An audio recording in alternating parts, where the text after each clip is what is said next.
Sara Gerard. Hello, welcome. We'll get you settled in up the front here. So, I've got a very long-winded submission, and so I've done a PowerPoint as a PowerPoint. summary. Okay, let's set that up. And then I've got another summary of my PowerPoint. Okay, so what I'm going to hand out is you've got 10 minutes, but obviously we've got it preloaded there, which is good. I'll do as best as I can. Every time I try to shorten it, my husband we ended up leaving it. So I've given up. So Well, I'll tell you when 10 minutes are up. I'll tell you when 8 minutes are up. yeah. And if you wish us to ask questions, let's fit that into that 10-minute space. Come back at a later time if you want to ask me. Sure. Well, today's your day, so Yes. right. So are you ready to go? Yes. You are good. Okay. So we've got some stuff to hand out here. Okay. Righto. 10 minutes starting right about now. Okay. Oh, yes, sorry. Thank you. Now, I've got a bit of an eye impediment, so that won't help as well. My first point is that that I asked that the Regional Council stop all spending, investment and work on this project. I see that it's a conflict of interest in Hawke's Bay Regional Council's role as a large dam developer, and investing in the RWSS creates a conflict of interest with the Council's important regulatory role. The large dam, this proposed in-river dam is on a major tributary of the regionally significant Braided River system. Braided river beds are a rare habitat type internationally. They are not common in the North Island. They're important for the sediment flow to the coast as well. This dam is defined by the World Commission of Dams as a large dam, being over 60 metres in height. The dam has environmental, social, institutional and political costs. Such costs are typical in the planning, commissioning, operation, maintenance and decommissioning of large dams reviewed by the WCD. Their review on large dams has found that costs are often underestimated, while benefits such as electricity generation, irrigation, recreation and fisheries are exaggerated.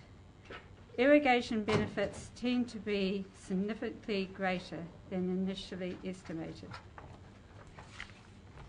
Whole of life considerations. I'm missing a few pages here, sorry. So, I consider a council should be familiar with a whole of life cost analysis of the RWSS based on a risk register of all the RWSS and items and the numerous mitigation items listed in the resource consent conditions, to include capital, operating, maintenance, monitoring and decommissioning costs. The slides shown are from Opus at the 2013 Landwise Conference based at Takano, discussing upfront costs versus whole life considerations. So what I've got there is the capital costs versus operational costs, and you see if you reduce the capital, make it cheaper dam, you could actually be increasing the operational costs, which end up being more expensive to the farmer at the end of the day. So that goes with distribution pipes and that sort of thing as well. So it's just a consideration, and of course these costs accumulate over time.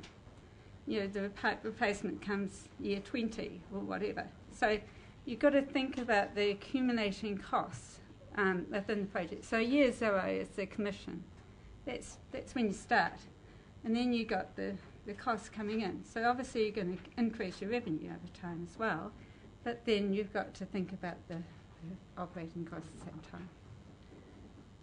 So I'm in support of the Board of Inquiry decision regarding the nutrient leaching,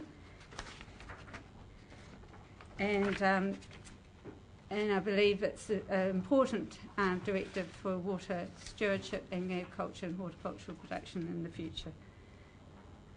And there's certainly moves in that direction, and Ravensdown has developed technology to remotely sense nutrient status and accurately apply fertiliser, increasing profitability and good environmental outcomes.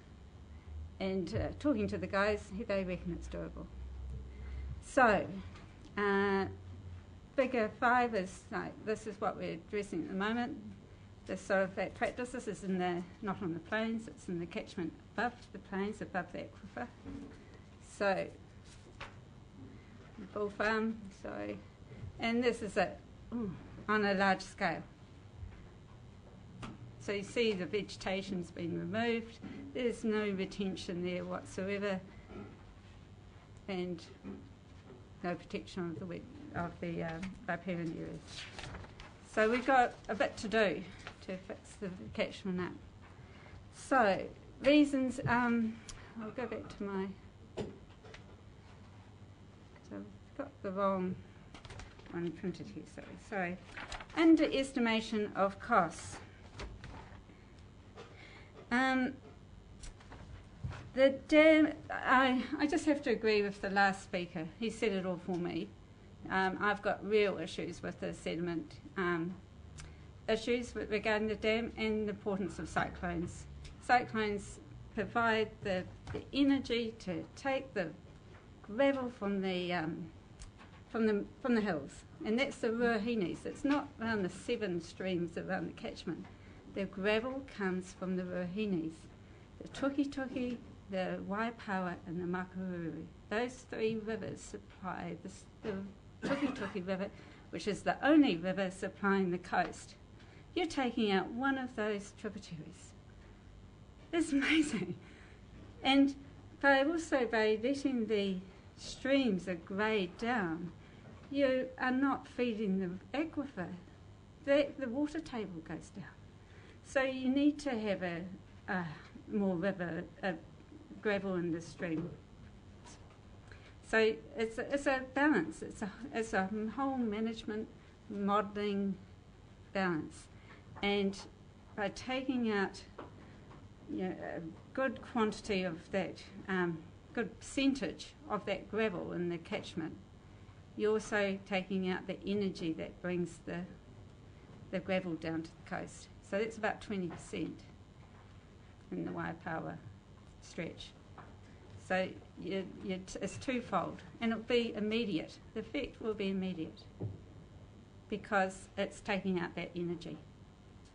And it's certainly in a cyclone event. It all happens in cyclone events are really important, and that's what the dam affects. Anyway, so that was my... could the dam affect Napier? I think so.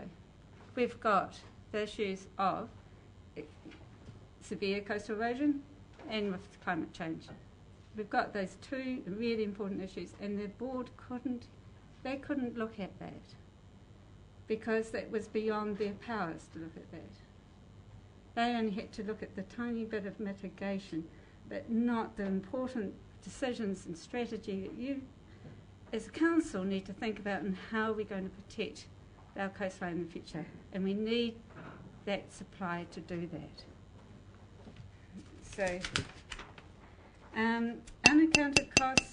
Two minutes. All right, unaccounted costs was the NIWA recommendation for water quality. That was $500,000 worth. It's not in the conditions. The importance of seismology, the reservoir triggered seismology. That wasn't addressed in the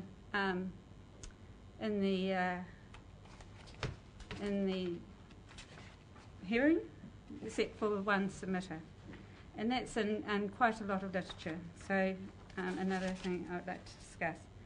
Exaggeration of benefits. I use the example of the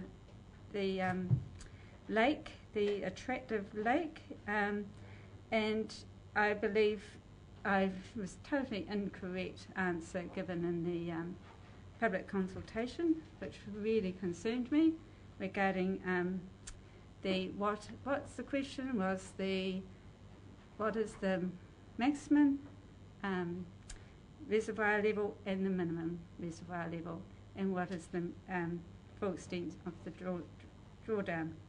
Now that's quite a different, figures of 10 and 20 metres were given.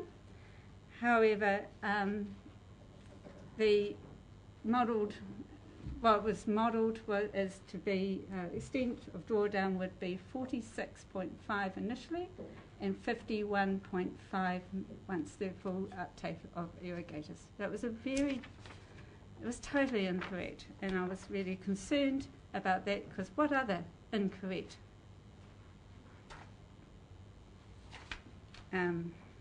information are we being given? And that's the one thing I knew about, because I spent 4 months delving into it with the applicants.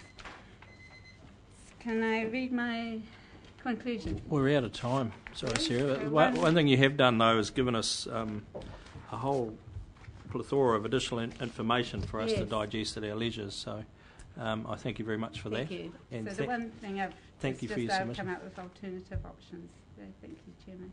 Okay. Yeah. Thank you. Yeah. Thank you very much. Thank you. Okay. A lot of effort. Thank you very much for the additional information. Very useful. Thank you. Okay. Thank you. Let's now go to